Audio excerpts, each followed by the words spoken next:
សូមស្វាគមន៍មកកាន់ថងមេ Flash News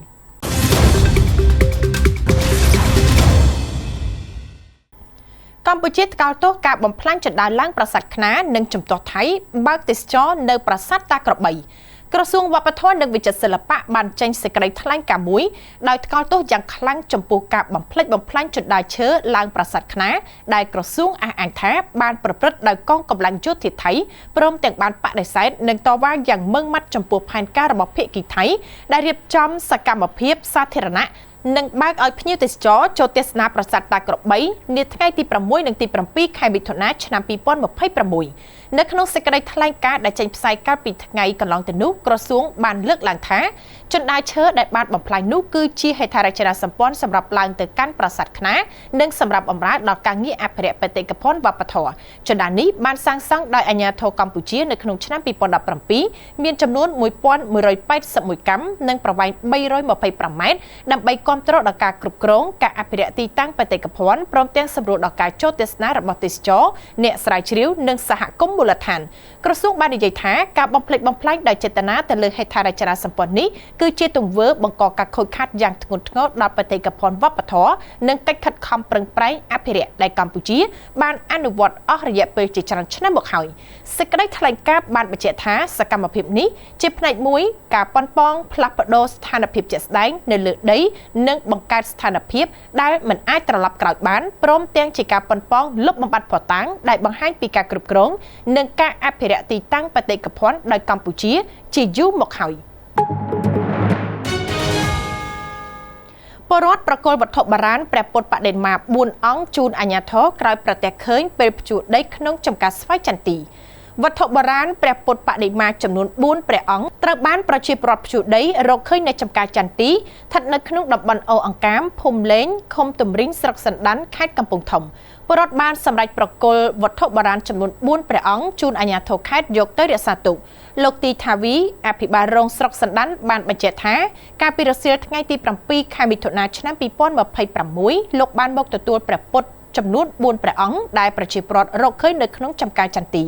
លោកបានបន្ថែមថាព្រះពុទ្ធរូបទាំង4ព្រះអង្គនេះជាវត្ថុបុរាណតែលោកមិនទាន់ហ៊ានសន្និដ្ឋានយ៉ាងណានោះទេរងចាំខាងជំនាញមន្ទីរវប្បធម៌ខេត្តកំពង់ធំវិយតម្លៃនិងពិនិត្យមើលទើបដឹងព័ត៌មានច្បាស់លាស់ដីព្រៃលិចទឹកប្រមាណ2ហិកតានៅខេត្តកំពង់ឆ្នាំងត្រូវជន់ខិលខូចឈូសឆាយខុសច្បាប់ប្រជាពលរដ្ឋបានលើកឡើងថាមានជនខិលខូចបានលួចឈូសឆាយដីនៅតំបន់ព្រៃលិចទឹកនៅបឹងប្រគៀបស្វាស្លាប់នៅក្នុងភូមិគោជ្រុំឃុំកោះថ្កូវស្រុកជលគិរីខេត្តកំពង់ឆ្នាំងអស់ប្រមាណ2ហិកតារយៈពេលជិត1ខែហើយដើម្បីទុកឲ្យព្រៃងាប់រួចលួចដុតជាក្រោយទន្ទ្រានយកជាកម្មសិទ្ធិពលរដ្ឋបានសំណូមពរដល់អភិបាលខេត្តកំពង់ឆ្នាំងចាត់ក្រុមការងារចុះពិនិត្យស្រាវជ្រាវរកមុខសញ្ញាជនខិលខូចដែលលួចឈូសឆាយទន្ទ្រានដីរដ្ឋនិងអធិការកិច្ចចំពោះមន្ត្រីណាដែលពាក់ព័ន្ធរួមគំនិតបំផ្លាញធនធានធម្មជាតិមកចាត់ការតាមផ្លូវច្បាប់លោកដៅកឹមស៊ីនអភិបាលស្រុកជលគិរីបានបញ្ជាក់ថាក្រោយពីទទួលបានព័ត៌មាននេះលោកបានចាត់ឲ្យអភិបាលរងស្រុកមួយរូបចុះទៅពិនិត្យជាក់ស្ដែងឃើញថាពិតជាមានការលួចឈូសឆាយពិតប្រាកដមែនហើយបច្ចុប្បន្នកំពុងឲ្យក្រុមការងារជំនាញជលផលកសាងសំណុំរឿងចាត់ការតាមផ្លូវច្បាប់ខ្យល់កន្ត្រាក់បំផ្លាញផ្ទះពលរដ្ឋជាច្រើនខ្នងនៅក្នុងស្រុកកំពង់លេងផ្ទះ14ខ្នងរបស់ពលរដ្ឋនៅក្នុងភូមិសាស្ត្រស្រុកកំពង់លេងខេត្តកំពង់ឆ្នាំងត្រូវបានភ្លៀងលាយឡំជាមួយនឹងខ្យល់កន្ត្រាក់បោកបក់ឲ្យរលំនិងប៉ាំងដំបូលកាលពីថ្ងៃម្សិលមិញនិងស្លាប់អ្នកនេសាទ2នាក់សមត្ថកិច្ចបានឲ្យដឹងថានៅក្នុងចំណោមផ្ទះទាំង14ខ្នងនេះមានរលំបាក់រៀបដល់ដី4ខ្នងរបើកដំបូលចំនួន10ខ្នងបាក់ធ្នឹមស្លាប់បន់1ខ្នងនិងដួលផ្លាកគណៈបក1ផ្ទាំងជាមួយគ្នានេះខ្យល់កន្ត្រាក់ក៏បានបោកបក់ធ្វើឲ្យលិចទូកនេសាទមួយគ្រឿងដែលកំពុងបណ្ដែតមងបណ្ដាលឲ្យស្លាប់អ្នកនេសាទជាជនជាតិខ្មែរអ៊ីស្លាមចំនួន2នាក់គឺពូនិងក្មួយភ្ញៀវទេសចរបរទេសជាង27ម៉ឺននាក់មកកម្សាន្តនៅតាមតំបន់ឆ្នេរកម្ពុជារយៈពេល4ខែឆ្នាំ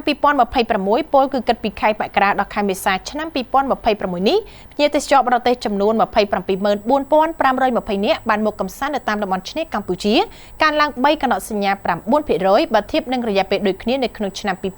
2025ក្នុងនោះតំបន់ឆ្នេរនៅក្នុងខេត្តប្រសេនុទទួលបានភ្ញៀវទេសចរបរទេសមកកម្សាន្តច្រើនជាងគេជាងតំបន់ឆ្នេរនៅតាមបណ្ដាខេត្តផ្សេងៗទៀតនៃប្រទេសកម្ពុជានេះបើតាមរបាយការណ៍របស់ក្រសួងទេសចរ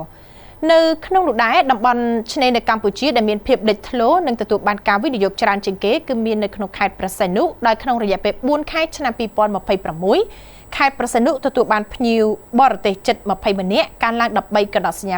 2% ធៀបទៅនឹងឆ្នាំមុនក្នុងរយៈពេល4ខែនេះខេត្តព្រះសីហនុក៏ទទួលបានភ្ញៀវទេសចរជាតិប្រមាណជាង1.8 លាននាក់មកកំសាន្តដែរដែលមានការធ្លាក់ចុះជិត